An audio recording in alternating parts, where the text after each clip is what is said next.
जो है ऑर्डर राहुल गांधी को किसी पर भी टिप्पणी करने से नहीं रोक सकता है।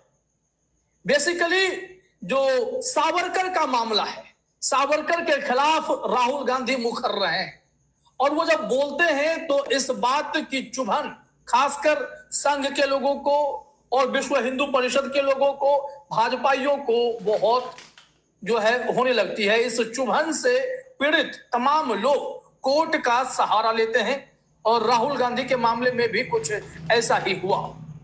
राहुल गांधी को चक्कर पर चक्कर लगाना पड़ा, कई बार खुद निजी तौर पर उन्हें निचली अदालतों में भी पेश होना पड़ा, हाईकोर्ट में भी जाना पड़ा, लेकिन राहुल गांधी को राहत नहीं मिल रही थी। लेकिन अभी अभी रिपोर्ट आई है सावरकर मानहानि मामले में राहुल गांधी को जमानत दे दी गई है। पुणे की अदालत ने सावरकर के खिलाफ बोलने पर रोक लगाने से भी इनकार कर दिया है। मतलब राहुल गांधी अब आलोचना बिंदास कर सकते हैं, अगर उन्हें चीजें पसंद नहीं वो बेबाकी से बोल सकते हैं। जिस तरीके से उन्होंने नरेंद्र मोदी पर टिप्पणी करने के बाद उन्होंने माफी नहीं मांगी थी, कोर्ट में भी खड़े होकर कहा था मैंने कोई गलती नहीं की है, मैं एक राजनेता हूं और मेरा काम है आलोचना करना, अगर कोई गलत है तो मैं वहां भी माफी नहीं मांगूंगा। ट्रायल कोर्ट ने, हाई कोर्ट ने, किसी ने राहत नहीं दी थी, लेकिन सुप्रीम कोर्ट से मोदी सरनेम केस में राहुल गांधी को राहत मिली थी। जस्टिस गवई ने होश उड़ा दिए थे गुजरात हाई कोर्ट के जज के। अगर निम्नोलॉजी या फिर एस्ट्रोलॉजी आपको इंटरेस्टिंग लगता है और इसमें आप ऑथेंटिक और डीप नॉलेज गेन करना चाहते हैं, गुजरात हाई कोर्ट के जज के। लेकिन अब इस रिपोर्ट को जब मैं आपके सामने प्रेजेंट कर रहा हूं तो बस ध्यान से सुनिएगा कि कांग्रेस नेता राहुल गांधी दिवंगत दक्षिणपंथी नेता विनायक सावरकर के खिलाफ यूनाइटेड किंगडम में दिए गए भाषण में आपत्तिजनक टिप्पणी करके उन्हें कथित रूप से बदनाम करने के लिए जो केस झेल रहे थे, जो केस उनके खिलाफ मानहानि के तौर पर दर्ज करवाई गई थी, उस मामले में पुणे की एक स्पेशल कोर्ट ने राहुल गांधी को जमानत दी। Rahul Gandhi virtually court room में खुद मौजूद थे। दरअसल राहुल गांधी ने कहा था कि उनके वकील ने कोर्ट में जज साहब के सामने कहा था कि वो सशरीर कैसे उपस्थित होंगे, ये निचली अदालत में, चूंकि वो अब लीडर ऑफ अपोजिशन है, ऐसे में उनकी सुरक्षा बहुत कड़ी है, तो अनुमति दीजिए कि वो वर्चुअली पेश हो जाए और इस केस की हियरिंग हो जाए। राहुल गांधी वर्चुअली पेश हुए, 20 मिनट तक अदालत में रहे। कहा जा रहा है विशेष एमपी एमएलए न्यायाधीश अमोल शिंदे ने गांधी पर सावरकर के खिलाफ कोई भाषण देने या टिप्पणी करने पर स्थायी निषेधाज्ञा लगाने से भी इनकार कर दिया है। मतलब आप समझ गए कि यहां क्लियर कर दिया गया है कि राहुल गांधी अभी उन पर कोई रोक नहीं है, वो बेबाकी से बिंदास तरीके से अपने भाषण कर सकते हैं, जो उन्हें गलत लगता है उनकी आलोचना कर सकते हैं। कोर्ट ने उन पर कोई रोक नहीं लगाई है। याचिकाकर्ताओं की इच्छा थी कि राहुल गांधी सावरकर के मामले पर मुंह पर टेप लगा ले, लेकिन ऐसा नहीं हुआ। यहां देखिए कहा जा रहा है घटनाक्रम की पुष्टि करते हुए राहुल गांधी के वकील मिलिंद पवार ने लाइव लॉ को बताया कि पहले के आदेश के अनुसार मेरे मुवक्किल यानी राहुल गांधी को शुक्रवार को अदालत में पेश होना था, फिजिकली प्रेजेंट होना था, लेकिन मैंने अदालत को इस तथ्य से अवगत कराया कि मेरे मुवक्किल संसद में विपक्ष के नेता हैं, एलओपी हैं और इस प्रकार उनकी सुरक्षा कड़ी है, इसलिए व्यक्तिगत रूप से यहां आना संभव नहीं होगा। उन्होंने कहा कि मैंने अपने मुवक्किल राहुल गांधी को वर्चुअल रूप से पेश होने की अनुमति मांगी और अदालत ने सहमति व्यक्त की। इसके बाद राहुल गांधी वीडियो कॉन्फ्रेंसिंग सुविधा के माध्यम से पेश हुए और 20 मिनट से अधिक समय तक अदालत में मौजूद रहे। कहा जा रहा है कि इसके बाद वकील ने जमानत याचिका दायर की, जिसे अदालत ने स्वीकार भी कर लिया और उनकी दलीलों को भी स्वीकार किया। वकील मिलिंद पवार ने, जो राहुल गांधी के वकील हैं, उन्होंने बताया कि अदालत ने मेरे मुवक्किल को जमानत दे दी है और जो पूर्व विधायक मोहन जोशी जी हैं, उन्होंने ही राहुल गांधी की जमानत ली है। ऐसे में यह एक बड़ी खबर हो गई कि राहुल गांधी को उस केस में राहत मिली है जिसमें वो लंबे समय से अदालतों के चक्कर लगा रहे थे। और कहा जा रहा है कि अगर यह मामला यहां एमपी एमएलए कोर्ट में नहीं निपटाया जाता तो शायद हाई कोर्ट तक भी यह क्लियर होता कि नहीं, इसकी गारंटी नहीं है, क्योंकि राहुल गांधी ने ऐसे ही केस में अधिकतम सजा झेलकर अपनी सांसदी भी गवाई है। हालांकि सुप्रीम कोर्ट ने उन्हें बड़ी राहत देकर यह मैसेज क्लियर किया था कि ट्रायल कोर्ट्स डरो नहीं, और हाई कोर्ट सैकड़ों पन्ने इस बात पर ज्ञान देने में मत खर्च करो कि उन्हें अधिकतम सजा मिली है, उन्हें कैसा आचरण करना चाहिए या नहीं करना चाहिए। जस्टिस गवई ने कहा था गुजरात हाई कोर्ट के जज को कि हमारे विद्वान जज ने सैकड़ों पन्ने खर्च कर दिए ज्ञान देने में कि राहुल गांधी को कैसे करना चाहिए, कैसे बोलना चाहिए, कैसे हंसना चाहिए। उन्होंने कारण नहीं बताए कि निचले अदालत से लेकर ऊपर तक में किसी ने यह क्यों नहीं बताया कि उन्हें 2 साल की अधिकतम सजा एक मामूली से केस में क्यों मिलनी चाहिए। आप एक दिन कम भी कर सकते थे ताकि उनकी सांसदी नहीं जाती। तो इस पॉलिटिकली कॉन्स्पिरेसी को सुप्रीम कोर्ट भी अच्छे से समझता है, जस्टिस गवई तो खूब अच्छे से समझते हैं। ऐसे में उम्मीद यह की जा रही थी कि राहुल गांधी को फिर से घेरने के लिए सावरकर केस को बहुत तेजी से आगे बढ़ाया जा रहा है, और दूसरी तरफ राहुल गांधी की नागरिकता का मामला आज भी कोर्ट में फंसा हुआ है। तो कोशिश यही थी कि सावरकर मामले में भी उलझाया जाए, लेकिन यहां बड़ी रिपोर्ट आ गई है कि जो हाई कोर्ट जल्दी नहीं कर पाता है वो एमपी एमएलए कोर्ट पुणे की एक अदालत ने सीधे सीधे डंके की चोट पर कर दिया है। और जो जज साहब हैं अमोल शिंदे जी, उन्होंने कहा है कि राहुल गांधी को जमानत दी जाती है और राहुल गांधी पर किसी प्रकार की टिप्पणी करने से कोई रोक नहीं है। वो अभी भी अपने भाषण में जिसकी चाहे आलोचना कर सकते हैं। ऐसे में यहां पर कहा जा रहा है अदालत ने पवार द्वारा, मिलिंद पवार द्वारा, जो उनके वकील हैं, राहुल गांधी को अदालत में पेश होने से स्थायी छूट देने के लिए दायर आवेदन को भी स्वीकार कर लिया है। अब राहुल गांधी को बात बात पर कोर्ट में हाजिर नहीं होना पड़ेगा। Shallow breathing, chest breathing and mouth breathing are the worst breathing habits that limits your oxygen. Rahul Gandhi को बात बात पर कोर्ट में हाजिर नहीं होना पड़ेगा।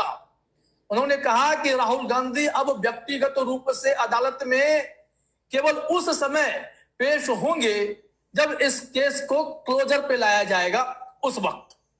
यहां कहा जा रहा है पवार के अनुसार शिकायतकर्ता ने इस केस में आवेदन खूब प्रस्तुत किए थे। एक आवेदन न्यायालय की अवमानना के लिए भी लगा दिया गया था कि राहुल गांधी कोर्ट में पेश क्यों नहीं हो रहे हैं। यहां पर मतलब कंटेम्प्ट ऑफ कोर्ट का भी एक केस राहुल गांधी पर लगा दिया गया था, क्योंकि गांधी स्पष्ट आदेश के बावजूद कोर्ट में हाजिर नहीं हुए थे। दूसरा आवेदन जो था वो नॉन बेलेबल वारंट जारी कर दिया गया था, राहुल गांधी के खिलाफ ये जारी नहीं किया गया था।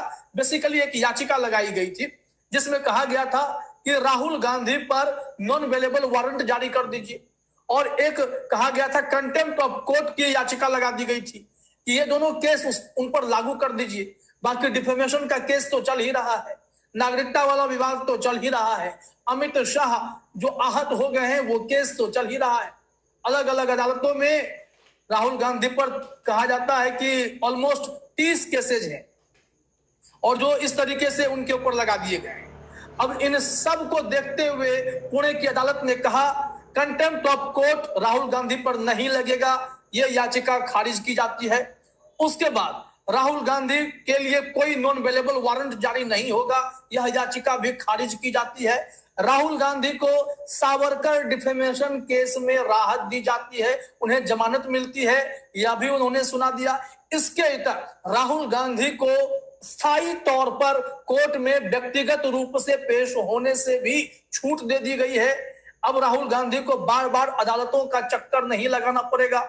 इसके इतर राहुल गांधी को यह भी राहत मिली है कि उन पर कोई रोक नहीं लगाई गई है।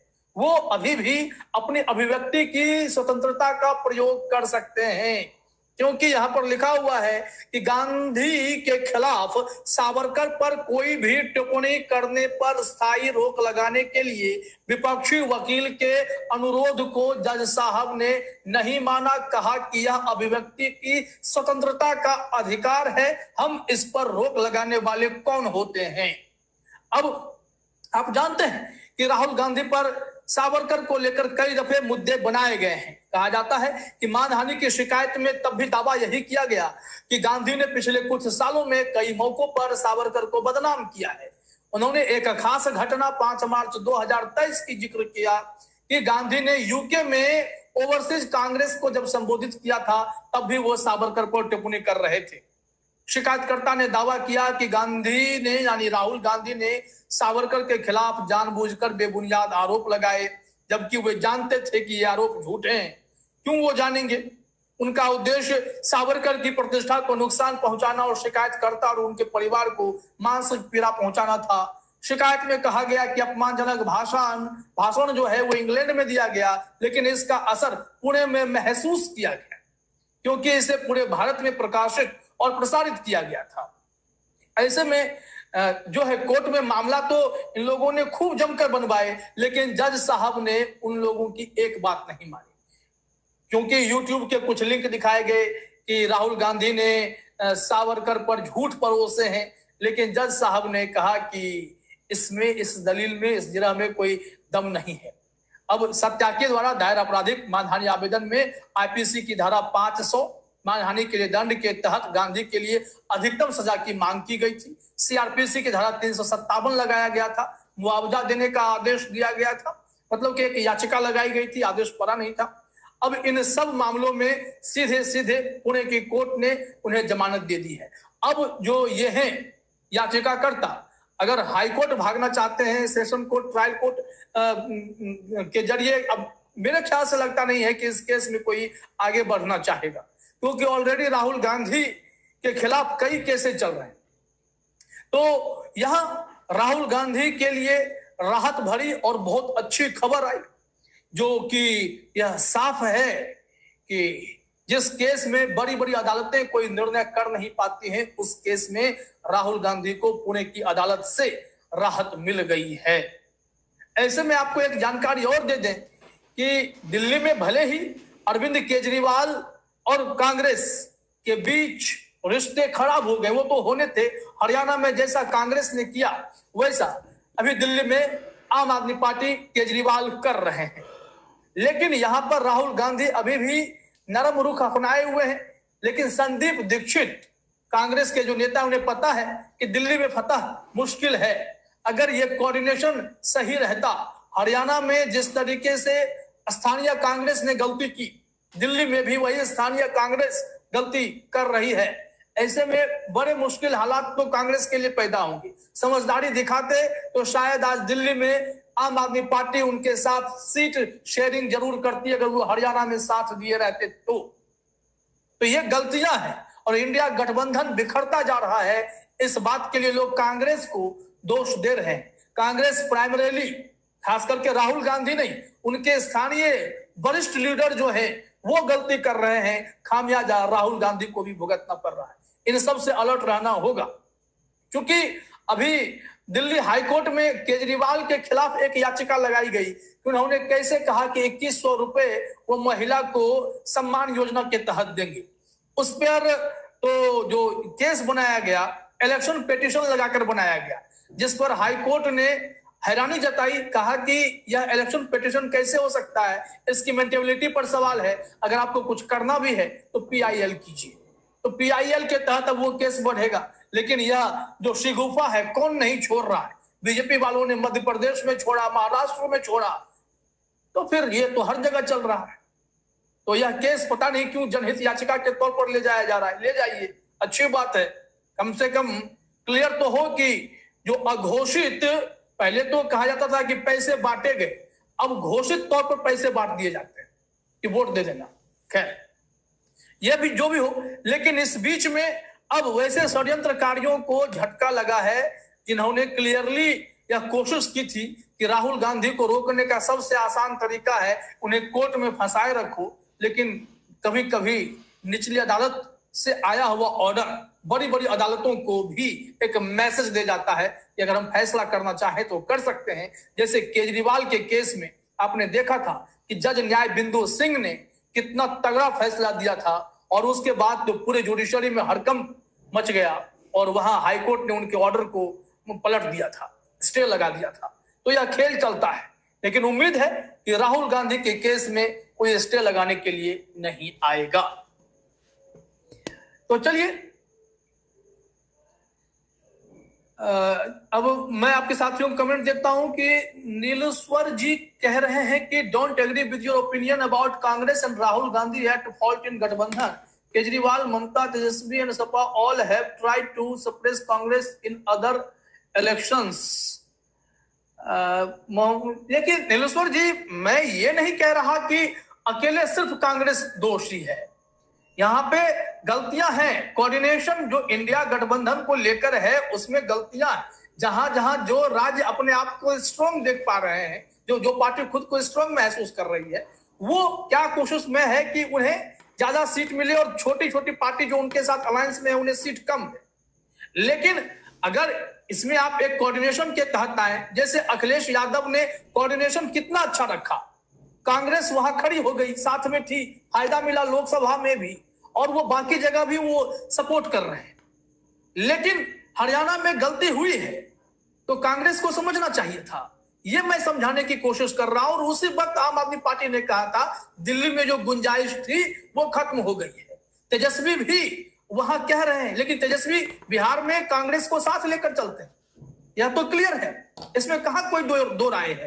तो ये बातें समझने की है कि कांग्रेस को भी साथ में लेकर सबको चलना होगा। आज संजय राउत भी कह रहे थे कि यहां पर कांग्रेस ने ही सबको छोड़ना शुरू कर दिया है, तमाम साथी नाराज हो रहे हैं, नाराज होंगे, क्योंकि कांग्रेस जहां मजबूत है वहां स्थानीय नेतृत्व हावी है, राहुल गांधी हावी नहीं है, राहुल गांधी का चल नहीं रहा। अगर जो स्थानीय कांग्रेस के वरिष्ठ लीडर हैं वो राहुल गांधी के साथ तालमेल करें तो ऐसे विवाद उत्पन्न नहीं होंगे, सिचुएशंस ठीक हो सकते हैं। लेकिन यही कमी है कांग्रेस की, इसे स्वीकारना होगा। तमाम दलों में दिक्कत है, सब अपना अपना फायदा तो देख ही रहा है, हर दल देख रहा है, लेकिन उसी में रास्ता निकालना पड़ेगा, नहीं तो ऐसे बिखरे रहेंगे तो बस मोदी जी का पॉडकास्ट देखते रहिएगा और वो कभी खुद को भगवान और कभी खुद को मनुष्य बताते आपको नजर आएंगे। ये तो चल ही रहा है। कौशिक पाटनी जी कह रहे हैं न्याय बिंदु सिंह ने अपने नाम के अनुसार फैसला किया था। बिल्कुल कौशिक जी। विष्णुदास कामत जी करेक्ट। और मोहम्मद अजाउल जी कह रहे हैं कि जाजी अनुभक्त को मिर्ची ही लग गया होगा, ऑल राइट। अन्नपूर्णा कामत जी नो कह रहे हैं। शिवा सरन जी कह रहे हैं कि अदानी के खिलाफ अमेरिका में जो हो रहा है वह भारत के लोगों को क्यों नहीं दिखाई दे रहा है। बिल्कुल, मैंने इसकी कई रिपोर्ट की है। होता क्या है कि कई साथी जो लाइव में जुड़ते हैं वो मेरे अपलोडेड वीडियोज नहीं देखते। आज शाम में 7 बजे हमने एक कंटेंट ये अपलोड किया है, राज्यपाल की कैसे पोल खुली है, कितना बड़ा खेल उन्होंने किया था, हाईकोर्ट के झटके से वो क्लियर हुआ है, वो रिपोर्ट भी आप लोग देखिएगा। कई ऐसे खबरें हैं जो आप लोग देखते नहीं है, चैनल भी सब्सक्राइब नहीं कर रहे। खैर, आप लोगों की पसंद है, आप जो देखना चाहते हैं मेरे लिए अगर जुड़ते हैं तो मुझे खुशी मिलती है। सुरेंद्र जी कह रहे हैं अगला प्रधानमंत्री राहुल गांधी जिंदाबाद। उम्मीद कीजिए ऐसा हो। जय जवान जय किसान। अरुणा जी कह रही हैं कि this is the difference between Maharashtra and Gujarat. Dilip Shrestha ji, आप हमारे चैनल के मेंबर हैं और बड़े दिनों बाद आप आए हैं, आपका स्वागत है और आपको भी हेलो है, क्योंकि मेरी तस्वीर आपके नाम के आगे दिखाई पड़ रही है, आपने चैनल को ज्वाइन किया है। All genius viral right. Kaushik Patni ji कह रहे हैं कि आरएसएस की हार है, राहुल गांधी 100% सच बोलते हैं। एचडी सिंह ओके है। सर्वोत्तम स्वामी नो हेलो है। जितेंद्र जी कह रहे हैं wow it's great news, Modi के मंसूबों को कोर्ट ने